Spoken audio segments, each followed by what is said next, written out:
आधुनिक शेती, उन्नत खेती म्हणजे खूप मोठ्या प्रमाणावर रासायनिक फर्टिलायझर, केमिकल स्प्रे, फंगीसाइड याचा वापर करणे असा होत नाही, तर काही वेगवेगळ्या मार्गातून पण आपण आधुनिक शेती करू शकतो. मित्रांनो, माझा सांगण्याचा उद्देश कदापि असा नाही की तुम्ही शेती कशा प्रकारे करावी. तुम्ही तुमच्या प्रकारे शेती करू शकता किंवा आम्ही जसं करतो तसंच तुम्ही करावं, हा पण उद्देश नाही. आमच्या छोट्याशा परसबागेमध्ये आम्ही काही गोष्टीचा अभ्यास करतो की ज्याच्यामध्ये आपण जास्तीत जास्त उत्पादन कसं घेण्यात येईल या गोष्टीकडे न भर देता विषमुक्त अन्न जे आहे ते आपण कशा प्रकारे घेऊ शकतो. मित्रांनो, शेती करताना केमिकल, बायोलॉजिकल आणि फिजिकल या 3 प्रकारामध्ये आपण शेती करू शकतो. ज्याच्यामध्ये तुम्ही बघू शकता की हे जे छोटंसं पेरूचं झाड आहे आणि याच्यामध्ये आम्ही खूप मोठ्या प्रमाणात या झाडाचा कचरा, म्हणजे याचं जे वेस्ट उरल ते वेस्ट याच्या बाजूबाजूलाच टाकायचं आणि त्यालाच डिकंपोज होऊ द्यायचं आणि त्याच्यापासूनच याचं पोषण करायचं. आणि जर याच्यावर कुठल्या प्रकारची बिमारी आली, रोगराई आली, तर याला जैविक बुरशीनाशक,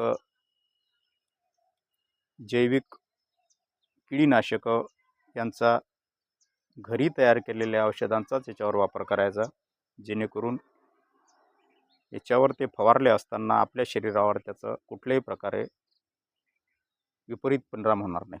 तुम्ही बघू शकता, एकदम छोटंसं झाड आहे, याचं वय फक्त 1च वर्ष आहे आणि याला तुम्ही बघू शकता की चारी बाजूनं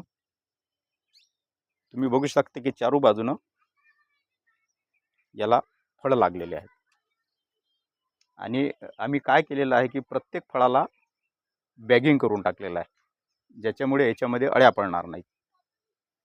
आणि याच्यामध्ये फक्त आम्ही आमचाच विचार करत नाही, काही फळं पक्ष्यांसाठी पण मोकळी सोडतो. तुम्ही बघू शकता, असे जे काही फळं आहेत ते पक्ष्यांना मोकळी सोडलेली आहेत.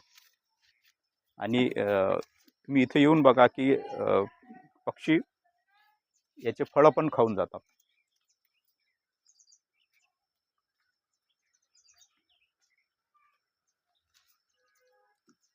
हे बघा, पक्षी असे फळं पण खाऊन जातात. म्हणजे फक्त आपण आपलाच विचार न करता पक्ष्यांचा पण विचार केला पाहिजे. आणि जेव्हा आपण त्यांचा विचार करतो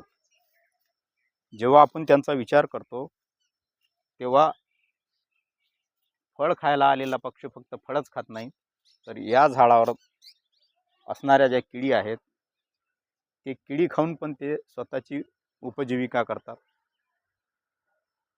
आणि आपल्या झाडाचं पण रक्षण करतात आणि त्यांचं पण ते पोट भरतात.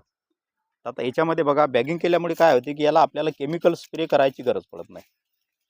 तर याच्यामध्ये आम्ही खूप सोप्या पद्धतीनं हे ठरवतो की याच्यामधलं फळ पिकलं आहे की नाही. याला असं मामूली थोडं जरी दाबून पाहिलं तर हे आपल्या लक्षात येऊन जाते. आमचं आता हे नेहमीची प्रॅक्टिस असल्यामुळे आम्हाला माहीत पडतं की कुठलं फळ पिकलेलं आहे म्हणून. म्हणजे याच्यामध्ये जास्त काही हे करायची गरज नाही, लक्ष द्यायची गरज नाही, तुम्हाला लगेच माहीत पडते. बघा, आता मी इथं हे जे फळं आहेत हे फळं मॅच्युअर्ड होण्याच्या मार्गावर आहेत. मी तुम्हाला हे खोलून दाखवतो. आणि बॅगिंग केल्यामुळे रिझल्ट बघा किती छान मिळतो. तुम्ही बघू शकता, हे जे फळं आहेत बघा किती फ्रेश फळं आहेत आणि ही संपूर्णतः नैसर्गिक आहेत. याच्यामध्ये अळ्या न पडावं म्हणून कुठल्याही प्रकारच्या केमिकलचा स्प्रे केलेला नाही आणि कुठल्याही प्रकारचं याला